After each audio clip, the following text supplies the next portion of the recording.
여러분 안녕하세요. 이경직 교수입니다. 훈민복음, 세상을 깨우는 말씀을 통해 오늘도 하나님을 의지하며 나아가는 시간이 되시길 바랍니다. 오늘도 역시 귀한 세 분 자리해 주셨습니다. 모두 반갑습니다. 안녕하세요. 안녕하세요. 우리 지난 시간에 바울의 사내들인 설교와 예수님의 위로라는 제목으로 말씀을 살펴보았습니다. 사내들인 공의 앞에서 담대하게 설교를 했지만 많은 저항에 부딪혔고 또 이렇게 낭망하고 있는 바울을 주님 밤중에 찾아오셔서 위로해 주시고 다시 사에게 힘을 불어넣어 주신 것을 우리가 보았습니다. 오늘은 이제 바울을 향한 살해 위협과 고발이라는 제목으로 말씀 나누겠습니다. 벌써 분위기가 험악해졌죠? 살해 위협, 고발. 사도행전 23장 12절부터인데요. 장혜원 아나운서께서 읽어주십니다. 날이 샘에 유대인들이 당을 지어 맹세하되 바울을 죽이기 전에는 먹지도 아니하고 마시지도 아니하겠다 하고 이같이 동맹한 자가 40여 명이더라. 대제사장들과 장로들에게 가서 말하되 우리가 바울을 죽이기 전에는 아무것도 먹지 않기로 굳게 맹세하였으니 이제 너희는 그의 사실을 더 자세히 물어보려는 척하면서 공회와 함께 천부장에게 청하여 바울을 너희에게로 데리고 내려오게 하라. 우리는 그가 가까이 오기 전에 죽이기로 준비하였노라 하더니. 이 밤중에 어떻게 보면 낭망할 수도 있는 바울을 찾아오셔서 주님께서 위로해 주셨죠. 그러니까 위로의 밤이 끝나고 나면 위로해 좀 힘을 얻죠. 자, 힘을 얻고 이제 아침이 되면 모든 게 해피하게 돼야 되는데 험악한 상황이 됩니다. 자, 뒤집으면 주님께서는 언제 우리에게 찾아오셔서 위로하실까요? 힘들고 어려울 때. 상황 앞에서. 네. 힘들고 어려운 상황 앞에서 준비시켜 주십니다. 그러니까 위로가 과거의 일 때문에 필요하기도 하고 동시에 그 위로는 과거의 것을 보완하는 감싸주는 데 그치는 것이 아니라 앞으로 닥쳐올 환난과 도전을 감당할 수 있을 만큼도 동시에 부어주시는 위로이다 하는 것이죠. 감당할 힘을 미리 그렇죠. 주시는 거네요. 예, 과거 일 때문에 축 처져 있으면 위로 주시고 이것만이 아니라 더 큰 도전이 왔을 때 감당할 수 있을 만큼 위로해 주신다 하는 것입니다. 앞으로 어려운 일이 계속 네. 밀려온다는.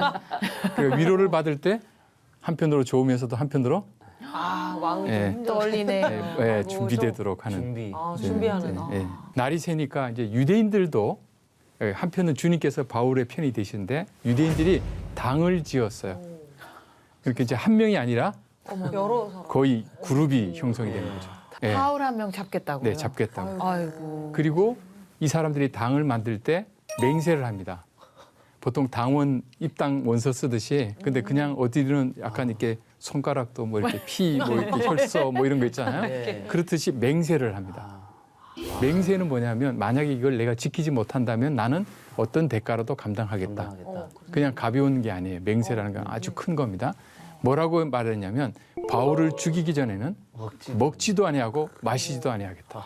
그러니까 죽겠다 그거네요. 그렇죠. 먹지 않고 마시지 않으면 결국에 죽으니까요. 바울이 죽든지 내가 죽든지. 예. 아이고, 엄청난 사생결단. 결단. 여러분 주변에 만약에 여러분에 대해서 이를 갈면서 사람들이 보여서 당을 이렇게 해서 이렇게 맹세하는 그룹이 있다는 소리가 들리면 어떻게 돼요?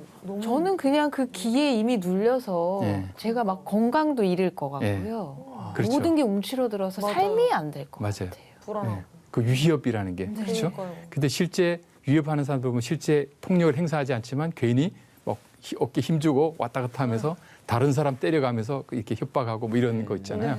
벌써 이 기로, 네. 기로, 분위기로 기선제압합니다. 그런데 이 사람들이 한 명이 아니라 40명입니다. 40이건 굉장한 큰 수입니다. 조폭 수준이네요. 조폭 수준. 그렇죠. 그러네. 근데 조폭도 저렇게 하지 않죠. 먹지도 아니하고 마시지도 아니한다. 이렇게 하지는 않죠. 그러니까 얼마나 강한 단결력을 보여주고 있는지를 알 수 있습니다. 자, 거꾸로 말하면 바울의 영향력이 이만큼 커졌다는 겁니다. 그러니까 나를 대적하는 사람의 수가 엄청 많고 목숨을 걸고서라도 여기를 나를 죽여야겠다라는 사람이 많다는 것은 그만큼 영향력과 비중이 커졌다. 기뻐해야 될까요? 말아야 될까요? 기뻐하게도 뭐하고 참 네, 네. 하게도 뭐라 뭐 하는 예, 예. 굉장히 그래서 스타는 팬만 있는 게 아니라 안티팬들도 안티. 많습니다. 그러네. 그죠? 근데 나에게 안티팬이 전혀 없다. 그러면 내가 스타가 아니다. 그렇죠. 관심이 없는. 아무에게도 주목받지 그렇죠. 못한다. 뭐 내가 어떻게 하든 아무도 신경 쓰지 않는 존재가 되었다. 무관심. 그렇죠. 라고도 볼 수가 있겠죠. 그런데 이 40명이 그냥 맹세를 한 후에 누구에게 가냐면 자기들이 바로 살해하러 가는 것이 아니라 대제사장과 장로들에게 갑니다. 자기들의 이 맹세가 유대인 지도자들에게는 좋은 일일 거라고 생각을 한 거죠. 그리고 바울을 죽이기까지는 아무것도 먹지도 않기로 굳게 맹세했습니다. 이렇게 말해요. 원래 내가 이제부터 다이어트를 해야지라고 생각하는 것하고 주변에 나 다이어트 할 거야라고 소문내는 것과 차이를 아시죠? 네, 알죠. 예. 그렇죠.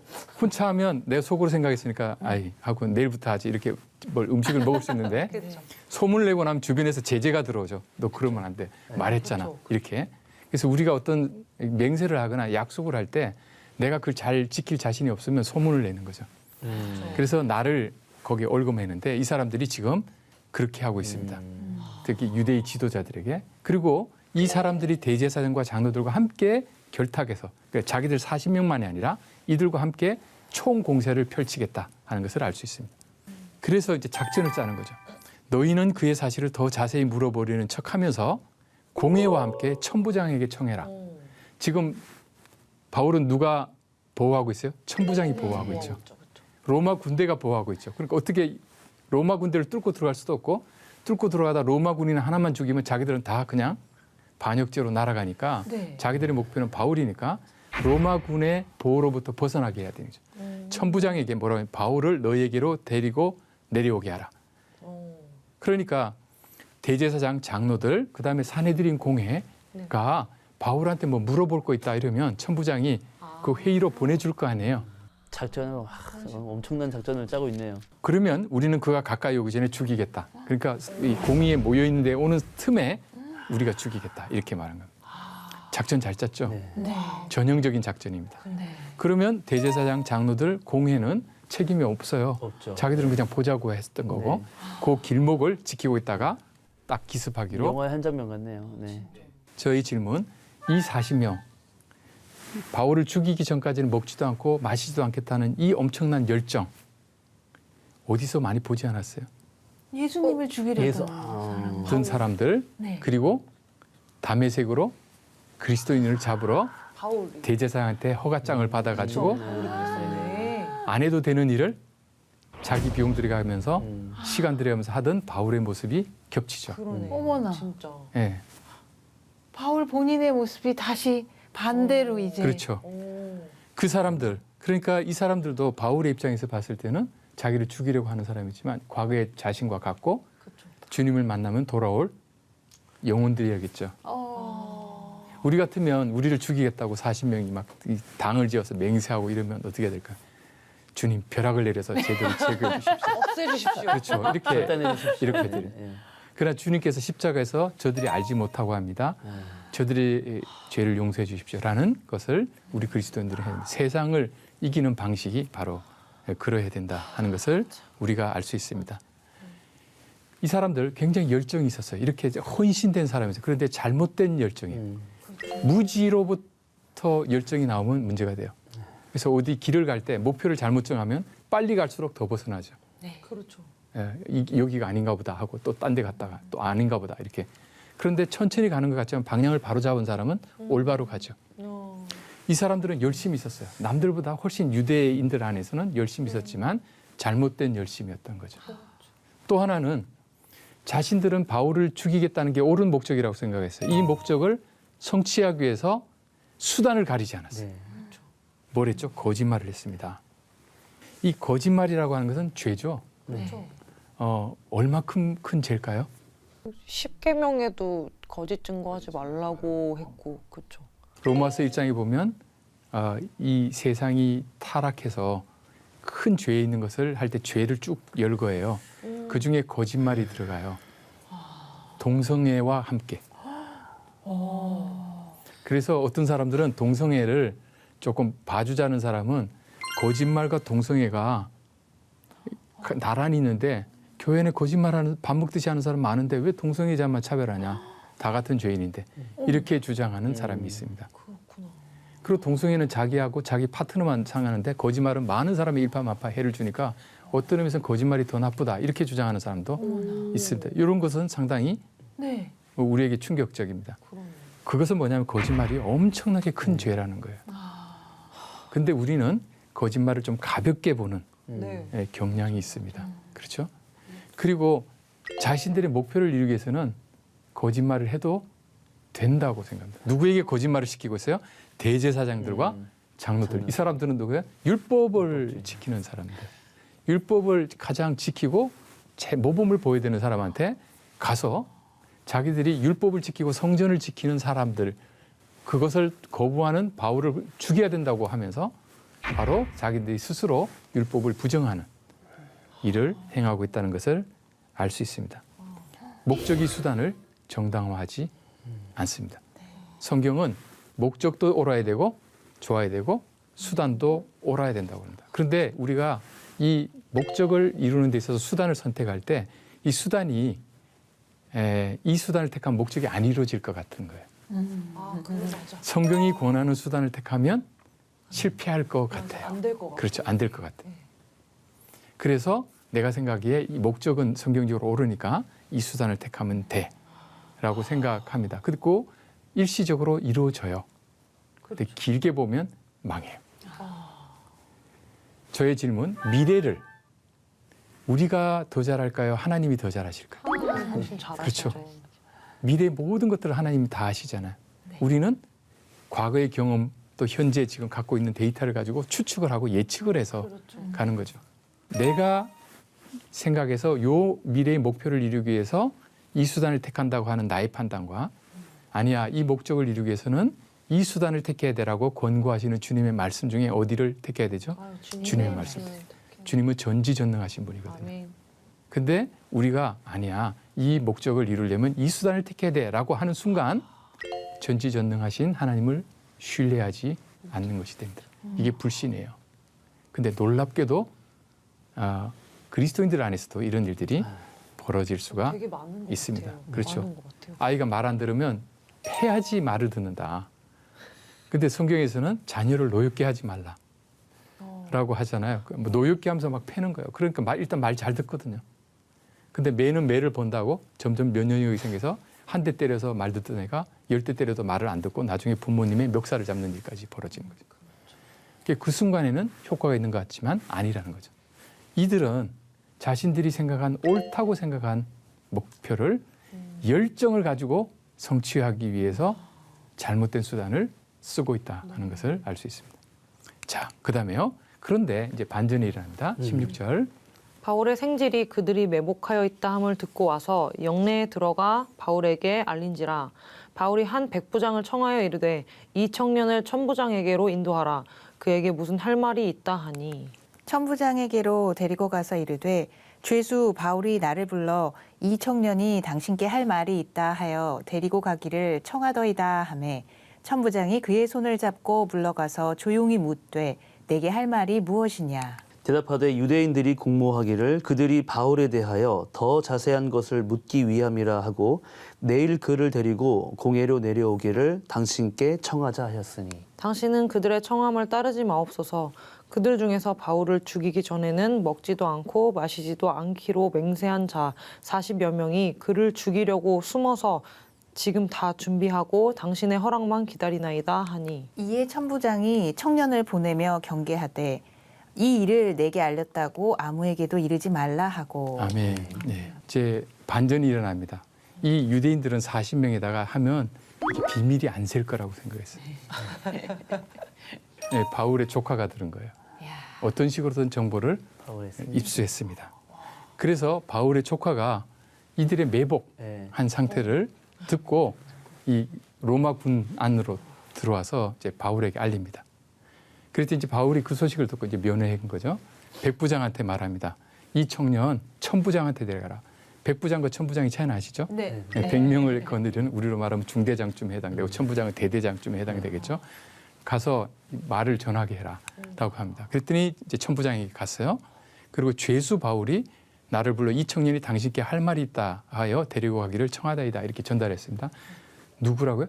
죄수 바울. 말을 안 들어줄 수도 있죠. 그렇죠. 죄수가 한 말을 반드시 들어야 될 필요가 없는 것이죠. 네. 그러나 주님께서 역사하고 계시고 또 바울이 로마 시민권을 갖고 있음을 밝혔기 때문에 비록 죄수이지만 이 권한을 보장해야 된 겁니다. 그랬더니 천부장이 이 조카의 손을 잡고 조용히 어디 구석에 가서 조용히 묻는 거예요. 뭐냐? 뭔가 느낌이 뭔가 온 거죠. 그랬더니 유대인들의 이 공모 상황을 알린 겁니다. 천부장이 이야기를 들었을 때 기분이 어땠을까요? 야, 이것들 날 속여? 그리고 천부장 입장에서는 굉장히 기분이 나쁜 게 죄수지만 로마 시민권자잖아요. 그렇죠. 그러면 로마 따당한 시민은 느낌. 보호를 해야 될 의무가 있는데 그렇죠. 자기 보호를 못하면 자기가 문제가 되거든요. 책임지죠. 자기가 책임을 져야 되는데 이 사람들이 자기까지 지금 책임져야 되는 상황을 신경 안 쓰고 몰래 가서 죽이려고 하는 걸 됐을 때 배신감을 느꼈을 거고 그걸 대처를 해야 되겠다라고. 그러니까 어떻게 보면 천부장은 중립적인 위치에 있던 사람인데 도리어 바울을 향해서 은혜하려고 이들이 모의한 것이 도리어 천부장으로 하여금 바울 쪽으로 기울어지도록. 적이 나를 공격해 올 때 그것이 도리어 나를 돕는 우군을 만들 수 있다는 것을 알 수 있습니다. 그러니까 거기만 보면 안 돼요. 이 모든 상황을 다스리신 누구를 봐야 돼요? 하나님을 봐야 됩니다. 예. 천부장은 바울을 도울 생각은 없어요. 그런데 적이 도리어 바울 천부장으로 하여금 바울을 지켜야 되겠다는 생각을 한 것입니다. 그래서 21절에 이 조카가 그들의 청함을 따르지 마소서 하고 당신의 허락만 기다립니다. 이 말이 굉장히 무서운 말인데요. 책임도 누구한테 떨어진다는 거예요? 천부장은 천부장한테 떨어지는 겁니다. 허락을 했으니까. 그렇죠. 예, 그죠? 예, 위험한 쪽으로 내모은 거죠. 그러니까 천부장이 나한테 일러 바쳤다고 말하지 마라. 또 요거 비밀이 새어나가면 저쪽에서 또 대비를 할 거 아니에요. 그렇죠? 그러니까 저쪽은 정보는 내가 알고 나는 준비를 철저히 하겠다라고 말해요. 바울이 죄를 지은 사람은 아니죠. 네. 그렇죠. 그런데 우리로 말하면 이제 구치소, 구치소와 교도소의 차이를 아시죠? 네. 예, 구치소는 아직 죄가 확정되기 전에 그러니까 죄의 혐의를 받고 있는데 아마 여러 가지 막 시끄러운 일이 벌어지니까 천부장은 적어도 바울이 로마에 반발하는 그런 어떤 당시 유대의 독립을 꾀하는 일종의 혁명가 내지는 반란에 관련된 사람이라고 생각을 하고 있었을 겁니다. 로마의 관심은요 다른 데 없어요. 로마에 반항하느냐, 로마의 질서를 무너뜨리느냐 얘만 관심이 있기 때문에 거기에 혐의를 두고 이 사람을 죄수라고 표현하고 가두어 두고 있었습니다. 의심받는 건 억울하죠. 네. 근데 그 의심 때문에 보호를 받고 있습니다. 23절 읽어볼까요? 네. 백부장 둘을 불러 이르되 밤 제3시에 가이사랴까지 갈 보병 200명과 기병 70명과 창병 200명을 준비하라 하고 또 바울을 태워 총독 벨릭스에게로 무사히 보내기 위하여 짐승을 준비하라 명하며 또 이 아래와 같이 편지하니 일러스되 네, 여기까지 보겠습니다. 23절에 보니까 이제 천부장이 대책을 세우는 거예요. 그런데 보통 대책을 세우는 게 아닙니다. 저 사람들 낮에 공모해서 딱 매복을 했잖아요. 그러면 매복했다가 공격하기 쉬울 때가 낮일까요? 밤일까요? 이제 밤이겠죠. 저 사람들이 낮에 지나갈 걸 예상하면 이제 낮에 하고 있다가 밤에는 로마군이 잘 이동을 안 해요. 네. 요즘은 뭐 불도 많고 해명있지만 많이 위험하기 때문에 낮에 이동을 하거든요. 근데 밤 3시에 이동을 시작할. 우와 대박. 그러니까 매복하는 사람들의 허를 찌르는 거죠. 우와. 이 사람들이 자는 시간에 설마 왜냐면 정보가 이렇게 중요해요. 보병 200명, 우와 대박. 기병 70명, 창병 200명. 이 정도 되면요 황제의 납시 옵니다. 그거 그렇죠. 네. 지금도 보병 200명이에요, 그죠? 기병 말 탄 사람 70명, 창병 200명이면 대통령도 이렇게 안 맞을걸요? 그렇죠. 근데 죄수 한 명을 지금 보필하려고 그러니까 와 진짜 대박이다. 이 공격이 유대인들의 공격이 얼마나 강하다는 것을 천부장은 안 거예요. 천부장은 어쨌든 자기가 관리하고 있는 동안은 사고가 나면 안 된다고 생각합니다. 하나님이 저들의 음모를 막으시기 위해서 엄청난 무료로 게다가 짐승을 준비하라고 말했어요. 말을 준비시켜. 말은 아무나 타는 게 아니에요. 급할 때는 걸어가다가는 또 잡히니까 네. 말로 턱 달려갈 수 있게 말까지 준비했습니다. 바울을 태우기 위해서. 목적 총독 벨릭스에게 무사히 보내기 위해서. 무사히. 일단 벨릭스한테 그럼 나는 이제 손 턴다는 거죠. 그 동안은 내가 정확하게 지키겠다라는 것을 알 수가 있습니다. 천부장이 엄청 마음이 졸이고 그렇죠. 되게 긴장했나 봐요. 왜냐하면 유대 사람들이 모든 게 똘똘 뭉쳐가지고 40명의 자객들이 목숨을 걸고 이걸 하겠다고 하니 얼마나 위험한 상황입니까? 예. 그래서 이제 편지를 하는 것이죠. 자, 26절을 한번 읽어보세요. 클라우디오 루시아는 총독 벨릭스 각하께 문안하나이다. 이 사람이 유대인들에게 잡혀 죽게 된 것을 내가 로마 사람인 줄 들어 알고 군대를 거느리고 가서 구원하여다가 네. 유대인들이 무슨 일로 그를 고발하는지 알고자 하여 그들의 공회로 데리고 내려갔더니 고발하는 것이 그들의 율법 문제에 관한 것뿐이요 한 가지도 죽이거나 결박할 사유가 없음을 발견하였나이다. 네. 찬송자매 30절. 그러나 이 사람을 해하려는 관계가 있다고 누가 내게 알려주기로 곧 당신께로 보내며 또 고발하는 사람들도 당신 앞에서 그에 대하여 말하라 하였나이다 하였더라. 아멘. 아멘. 네. 편지를 이제 씁니다. 편지를 벨릭스에게 이제 보내는 겁니다. 총독 벨릭스에게. 이제 클라우디아 루시아는 천부장의 이름이겠죠. 네, 나는 이렇게 문안합니다. 그 더 높은 사람에게. 그리고 자초지종을 이야기하는 거예요. 이 사람이 유대인들에게 잡혀 죽게 된 것을 내가 로마 사람인 줄 알고 군대를 거느려 가서 구원해 했습니다. 그 전에 사내들인 공회에서 막 난리가 나고 막 잡아 죽이려고 하는 걸 이렇게 들어 올려가지고 이제 영리로 피신시켰잖아요. 천부장으로서 로마 시민을 보호한 네. 그렇죠. 아주 잘한 일입니다. 그런데 바울을 2번이나 결박시키고 채찍질했던 이야기는 빼놓고 있어요. 그러네요. 그렇네요, 진짜. 왜냐 그거 적는 순간 그죠. 자기 책임을 본인의 책임이 이제 사람이 잃었습니다. 유리한 쪽으로만. 자기 잘한 일만 쓰고 그러니까요. 예, 나쁜 일은 쓰지 않고 있습니다. 예. 그러니까 이 사람도 공정한 사람은 아니에요. 그러나 이 사람은 자기가 잘한 일을 이야기를 함으로써 바울을 보호하는 그런 역할을 하고 있습니다. 그런데 이 사람이 입에서 무슨 말이 나오냐면요. 유대인들이 무슨 일로 그를 고발하는지 알고자 해서 공회로 데리고 내려갔는데 가만히 들어보니까 그 유대인의 율법 문제더라. 그건 유대인들끼리 알아서 할 문제고 그렇죠. 로마법에서는 아무 관계가 없는 문제인 거죠. 그런데 이 사람 입에서 뭐라고 하냐면 한 가지도 죽이거나 결박할 사유가 없음을 발견하였나이다.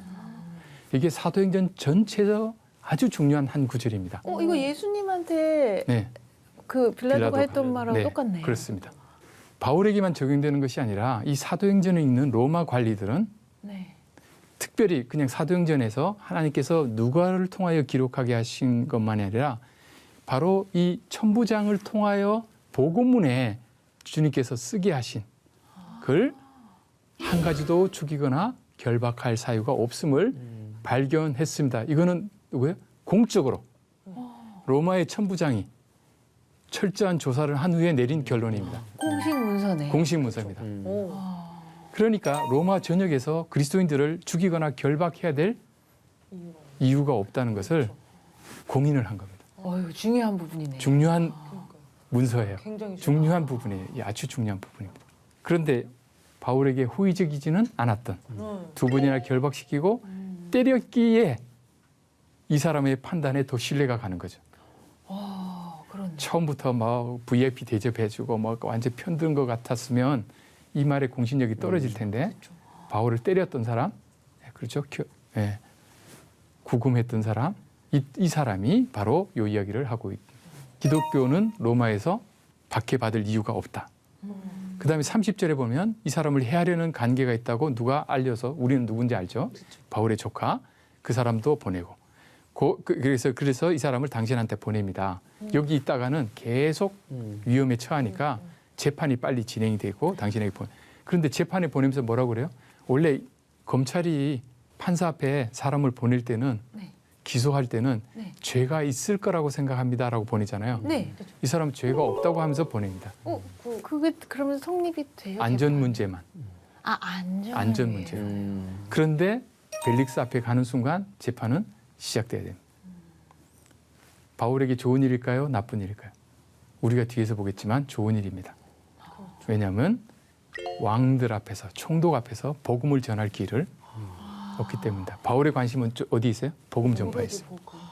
보병이 명을 받은 대로 밤에 바울을 데리고 안디바드리에 이르렀습니다. 안디바드리라는 것은 이게 그대로 발음하면 안티파트리스인데요. 파트리하면 아버지라는 뜻이에요. 헤롯 대왕의 아버지 안티파라고 하는 사람에게 속한 성인데 안티파트리스. 이 사람에게 200명의 봉사가 보호해서 쫙 갔습니다. 근데 이 안티파트리스 요 지점까지가 뭐냐면 가장 위험한 곳이에요. 아주 유대인들이 많이 살던 곳이고 약 한 40km 지역인데 매복하기가 딱 좋았던. 네. 근데 곧 넘어가면 평지예요. 매복을 할 수가 없어요. 평지고 평지는 로마군이 굉장히 강해요. 이게 군단을 이렇게 딱딱딱 진영을 이루기 때문에. 근데 뭐 게르마니아 이런 독일 쪽에 가서 로마 군대가 한번 패했던 이유는 숲이 많아서 행렬을 유지할 수가 없거든요. 근데 여기는 로마군이 전투하기가 아주 쉬운 평지였기 때문에 더 이상 그리고 이방인들이 주로 살았기 때문에 위협에서 또 벗어나는 것이기 때문에 여기까지 딱 안내를 하고 바울을 보냅니다. 그래서 이제 보병이 명을 받은 대로 안티바드리에 도착을 합니다. 자, 여기서 이제 또 다른 재판이 이루어질 것입니다. 어떻게 재판이 이루어질지는 다음 시간에 봐야겠죠. 네. 아쉽다. 다음 시간에는 이 재판, 벨릭스 앞에서 재판이 어떻게 이루어지는지를 살펴보도록 하겠습니다. 함께해 주신 여러분 고맙습니다. 감사합니다. 감사합니다. 네.